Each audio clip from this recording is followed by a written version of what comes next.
이제 정말 주님께서 십자가를 지실 시간이 이내 정말 앞에 바투하게 다가온 것 같습니다. 이제 오늘 말씀의 제목은 예수님의 기도가 되겠는데요. 예수님께서 제자들을 데리고 기도하러 가시는데 39절이죠. 예수께서 나가사 습관을 따라 감람산에 가심에 제자들도 따라갔더니 그랬습니다. 자, 습관을 따라. 아마 주님께서 감람산에 놀러 가시지 않으셨을 것 같아요. 왜요? 주님은 늘 마음속에 우리를 구원하시고자 하는 그 안타까운 마음이 있으셨기 때문에 이 말씀을 따라보게 될 것 같으면 주님께서 습관을 따라 감람산에 가셨다고 하는 것은 거기 가서 기도하신 것입니다. 이 말씀 보게 되면 습관을 따라 감람산에 가셨다. 바로 이 말씀이 여기에 기록되기 전에 이미 우리 주님께서는 계속 기도 생활을 꾸준히 하셨다라는 의미가 되겠습니다. 우리도 사실은 이 습관이라는 게 매우 중요합니다. 영적으로 훈련에 있어서는 우리가 습관을 따라서 예배도 하고 말씀도 받고 기도도 하고 헌신도 하는 것입니다. 이 습관이 얼마나 중요하지? 이 습관이 사실은 궁극적으로 태도를 만드는 거거든요. 태도를. 우리가 주님에 대한 태도가 이 습관에서 기록이 되는데 우리 주님께서는 습관을 따라서 늘 기도하시는 대로 가서 기도했다 이 말이에요. 여러분 어떠세요? 지금 이렇게 새벽 제단에 쭉 나오시는 분들은 늘 이렇게 일어나시는 시간이 일정하지 않으세요? 네? 이게 늘 새벽 기도를 하시다 보면은 좀 저녁이 되면 졸리시고 아침이 되게 되면 이 시간에 자도 알람을 켜놓건 안 켜놓건 그냥 이렇게 거의 일어나지 않으십니까? 그게 뭡니까? 습관인 거예요. 습관. 근데 어떤 분은 반대로 습관이 있어. 맨날 늦게 주무셔. 그 습관이 되면은 아침에 일찍 못 일어나죠. 그런데 이 경건의 훈련은 매우 유익합니다. 우리가 아버지 앞에 이렇게 내 몸이 이 체질이 이 기도형으로 바뀐다고 하는 것 너무나 감사하죠. 그리고 나도 모르게 예배 시간이 되게 되면 이 시간을 생각하고 하나님께 나가서 예배해야 되겠다고 하는 이런 습관이 몸에 밴다고 하면 그처럼 축복이 어디 있겠습니까? 여러분 와서 예배 드려보시지만 어때요? 예배가 다 여러분 영적으로 잘 되시라고 주님의 말씀을 전하고 여러분 그 말씀 받는 거거든요.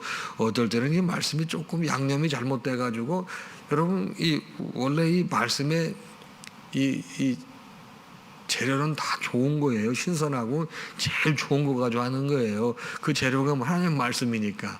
근데 요리사가 전데 이거 하다 보면은 조금 양념을 많이 칠 수도 있고 덜 칠 수도 있고 굽다가 좀 잘못 구울 수도 있고 그럴 수 맛이 조금 차이는 있을 수 있어도 원래 이 말씀이 가지고 있는 그 영양분은 충분하고도 남다는 것이죠. 그렇죠. 그래서 우리가 사실 습관을 쫓아서 하나님 앞에 나와서 예배하고 말씀 받고 기도하고 헌신하고 희생하고 이런 것이 우리 삶의 일부가 되어 있다고 하면 그 사람은 복 있는 사람입니다. 왜요? 나도 모르는 사이에 그 시간이 되게 되면 나의 몸이 생각이 자세가 태도가 하나님의 성전을 향하는 거죠. 하나님의 성전에 나오게 되면 세상처럼 막 드라마틱하고 감칠맛이 나고 막 감각적이고 그렇지는 않지만은 그래도 내 영혼을 살리고 주님과 조금이라도 가까워지고 주님을 닮으려고 하는 나의 모습이 이 예배를 통해서 점점점 이게 확인되는 거거든요.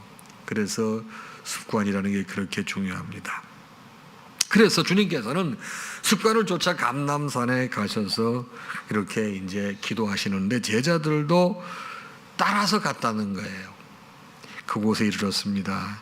너희들 나하고 같이 왔는데 너희들 유혹에 빠지지 않기 위해서 기도하거라 이렇게 말씀하시고 주님께 돌을 하나 던질 만큼의 거리 조금 그러니까 제자들과 거리가 떨어져서 주님께서 무릎을 꿇고 기도하시는 겁니다. 자, 왜 여기 하필이면 돌 던질 만큼의 거리를 유지했을까요? 여러분 우리 옛날 조상들이 참 지혜로우셨던 것 같아요. 돌 던질 만한 거리가 되게 되면 이게 소리가 들리는 거리라는 거, 소리가 들리는. 그러니까 우리 주님께서 지금 기도하시는데 주님의 기도는 뭡니까? 사실은 이 살아가는 제자들을 생각하는 거예요. 당신이 떠나시게 되면 이 제자들이 앞으로 겪게 될 이 핍박과 환난과 고통, 그러나 그 가운데서도 복음을 전해야 되는 그 사명, 그게 혼재된 가운데 이 제자들이 너무 불쌍하고 측은하고 안타까운 거예요. 그래서 주님께서는 그들을 위해 중보 기도하시는 거죠. 십자가를 지시기 전에. 그 제자들이 그 기도 소리를 듣고 좀 깨어 있어라. 주님께서 중보 기도하시게 되면 그 내용이 뭔 줄 알 거 아니에요. 들을 거 아니에요. 그 얘기를 듣고 좀 깨어 있기를 원하시는데 그 내용이 뭡니까? 아버지, 만일 아버지의 뜻이거든 이 잔을 내게서 옮기시옵소서. 얼마나 이게 부담스럽고 힘들면 십자가를 지는 이 일을 옮겨달라고 기도하시겠습니까? 그러나 내 원대로 마시옵고 아버지의 원대로 되기를 원하나이다. 이게 이제 기도의 최고의 우리가 모범이라고 하는 거고요. 최고의 기도의 이 성숙이라고 표현을 합니다.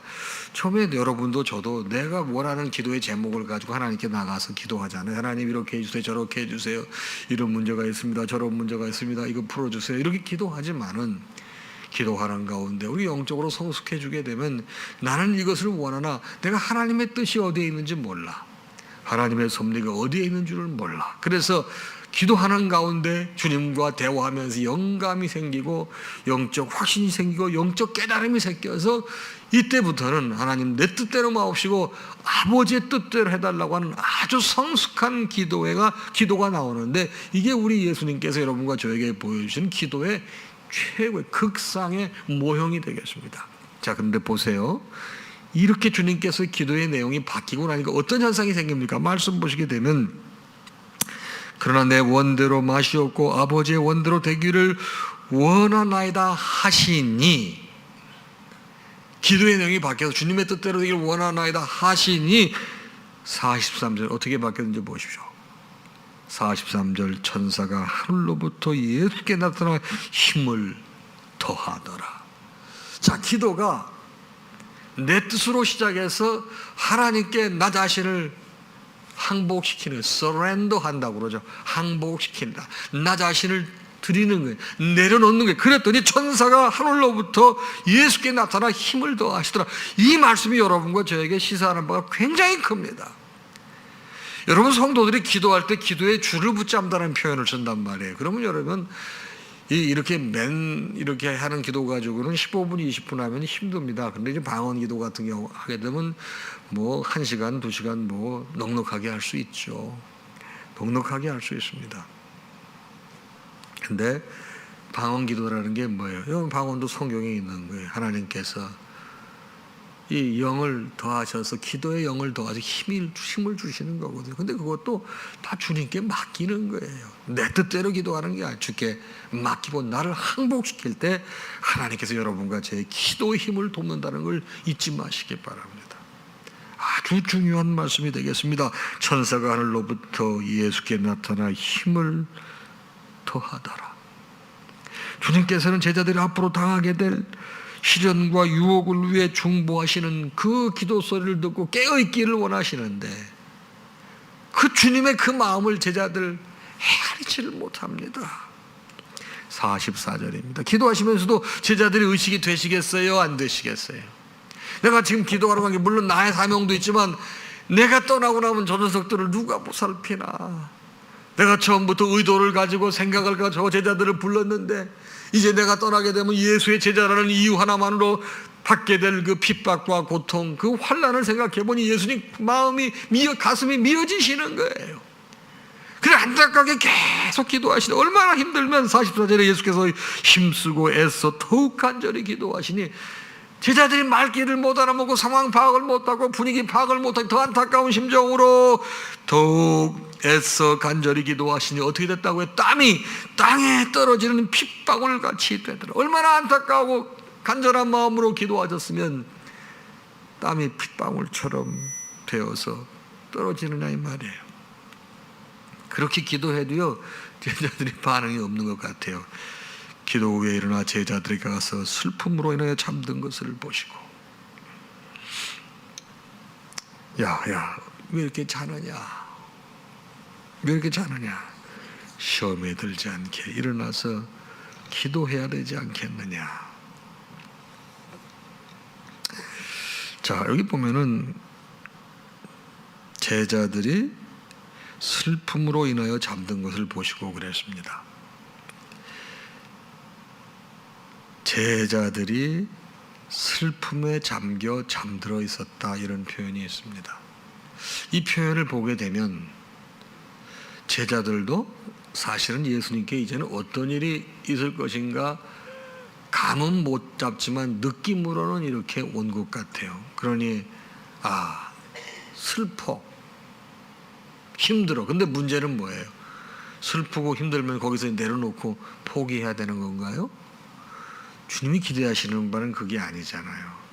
슬픔으로 인하여 잠든 게 아니고 슬픔으로 인하여 더욱 기도하기를, 유혹에 빠지지 않게 더욱 기도하기를 주님은 원하신 거라 이 말이에요. 우리도 마찬가지입니다. 우리도 신앙생활 하다 보면 이런 일 저런 일 겪을 수 있어서 낙담이 되고 무기력해질 수가 있어요. 어떤 사람은 낙담이 되고 무기력해지면 그걸 그냥 포기하고 주저앉는 사람들이 있죠. 어떻게 보면 제자들 같은 모습입니다. 그리고 어떤 사람은 그러한 현상이 생겼을 때 힘들고 어렵고 무기력해지지만 나는 이것을 극복할 수 없지만은 내가 주님이 필요한 이유는 이럴 때 주님이 나의 힘이 되시고 나의 방패가 되시고 나의 산성이 되시고 나의 소망이 되고 희망이 되시기 때문에 나의 이런 모습 자체를 가지고 주님 앞에 나오는 것입니다.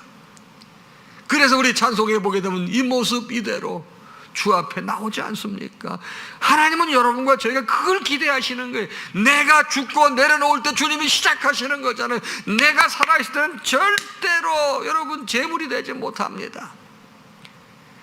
내가 살아있을 때 재물이 되지 못하기 때문에 연락되지 못하는 거예요. 여러분 재물들 보십시오. 다 재물은 죽여서 각을 떠서 드리는 거예요. 살아있는 재물, 온전히 희생하는, 헌신하는, 순종하는 희생에 살아있는 재물이 되기를 우리는 소망하는 거예요. 그러나 재물의 기본적인 개념은 뭡니다? 죽은 겁니다. 죽은 겁니다. 나의 모든 것, 심지어 감정, 섭섭함, 억울함, 안타까움, 이 모든 것들도 주님 앞에 내려놓고, 여러분 내가 해결할 수 없잖아요. 억울한 거 아무리 내가 풀려고 해도 억울한 문제 풀려고 얘기하면 할수록 더 꼬이는 거 여러분 아세요? 정말 억울한 문제는 그렇더라고요. 하면 할수록 더 꼬입니다. 왜? 누가 억울하게 만듭니까? 의도를 가지고 억울하게 만든다는 걸 저도 나이가 좀 들고 난 다음에 깨달은 겁니다. 맨날 저는 제 입장에서만 생각을 하는 거야. 내가 억울. 그런데 상대방은 의도를 가지고 이 사람을 공곡해 하려고, 곤비케 하려고 만드는데 방법이 있습니까? 그 사람이 수용을 할 수 있어야 억울함이 풀어지는 거 아닙니까? 근데 상대방 그럴 의사가 없어요. 양심이 화인을 맞았어요. 그럴 때 내가 아무리 노력한들 풀려집니까? 더 꼬이더라 이 말이에요. 그럴 때 어떻게 하는 거예요? 하나님께 나오는 거죠. 비록 시간이 걸릴지라도 하나님의 방법은 후유증이 없습니다. 오늘 아침 말씀이 여러분과 저에게, 제자들도 예수님의 간절히 기도하시는 소리를 듣고 감을 잡고 슬픔에 잠겨 그냥 에라 모르겠다 잠이나 자자 하고 잤을 수 있다는 것입니다. 주님께서는 그러한 모습을 보고 어찌하여 자느냐 이 사람들아, 시험에 들지 않게 일어나 기도하라. 그렇게 자면 시험 든다는 것입니다. 그러한 사실을 알고 영적으로 거듭나지 않고 일어서지 않고 새롭게 힘을 내지 않게 되면 시험 든다는 것입니다. 그러나 그럴 때 기도하면 말씀해 보니까 시험에 들지 않는다는 것입니다. 기도하게 되면. 그래서 주님께서 그 제자들을 데리고 기도하러 감람산에 가신 것입니다. 여러분, 기도의 중요성이 여기에 있는 것입니다. 왜 우리가 이 새벽 제단을 밝힙니까? 모든 예배를 다 온라인으로 대체를 해도 제가 이 새벽 기도에만큼은 이 시간을 지키는 이유가 뭡니까, 여러분? 교회의 교회됨은 여기에 있는 겁니다. 교회의 기도 소리가 끊기게 되면 그 교회는 건물에 불과한 것입니다. 이번에 제가 어제도 광고로 말씀드리지 않았습니까? 이번에 이제 4월 6일부터는 뭐 정부에서 4월 5일까지 강력하게 이 종교단체에도 예배를 자제해 줄 것을 부탁을 했지 않습니까? 자, 4월 6일부터는 자율적으로 할 수 있다고 이제 판단이 드는, 그럼에도 불구하고 굉장히 조심하라고 그러는, 제가 제일 먼저 회복한 게 뭡니까? 여러분, 제가 새벽 기도의 말씀을 드린 것입니다. 그래서 고난주간이 4월 6일부터 시작이 되는, 그때는 일단 새벽 기도회부터 회복하겠다, 대면 예배로 회복하겠다, 그렇게 말씀을 드렸습니다. 지금은 얼마 안 나오시니까, 이제 어제 우리 부목사님들이 전부 이 줄 잡아가지고 거리를 쟀어요. 2m 거리 보니까 위아래 다 합해보니까 110명 정도 들어가 있어요. 2m 되니까. 아니, 세상에, 여기 한 2분 정도 앉을 줄 알았더니 2분 못 앉아요. 이게 2m 조금 넘는데 안 되는 거예요. 다 확인해 보니까 110명 정도 안 됐습니다. 여러분, 왜 교회에서 제가 여기에 관심을 두는지, 여러분, 기도하지 않게 되면 다 시험 들게 돼 있습니다. 기도하면 시험거리도 은혜거리로 바뀌어요. 위기도 기회로 바뀌어요. 영적으로 둔한 사람들이 영적으로 민감해져요. 사랑이 메말렸던 사람이 기도하게 되면 사랑이 차고 넘쳐요. 왜요? 기도가 능력이고 주님과 대화하는 통로, 그걸 통해서 하나님의 신이, 영이 임하는 거고 천사가 내려 돕는 겁니다. 사랑하는 여러분, 내 힘으로 살지 말고 주님 주시는 능력으로, 힘으로, 지혜로, 은혜로 사십시다. 이것이 성도가 가지고 있는 특권 중에 특권이 옳시다. 주님 만나기를 소망하시고 가까이 하시는 여러분 되시기를 주님의 이름으로 축복합니다. 찬양하겠습니다.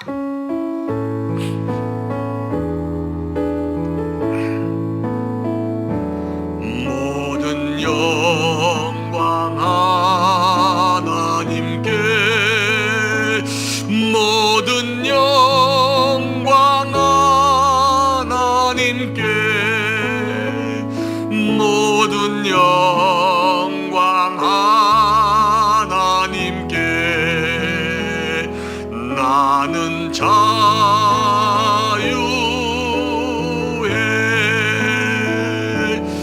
마라나타, 주 오신다.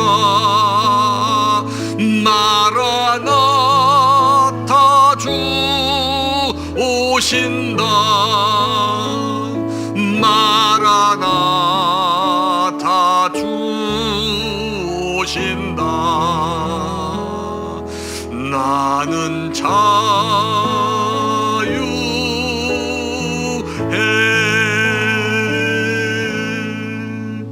우리 주님 예수 그리스도의 크신 은혜와 하나님 아버지의 무한하신 사랑하심과 성령님의 감동, 감화, 교통, 역사, 충만하심이 오늘 주신 말씀을 받고 세상을 향해 나아가는 사랑하는 당신의 모든 자녀와 그 가정 위에 이제로부터 영원토록 함께 있을지어다. 아멘.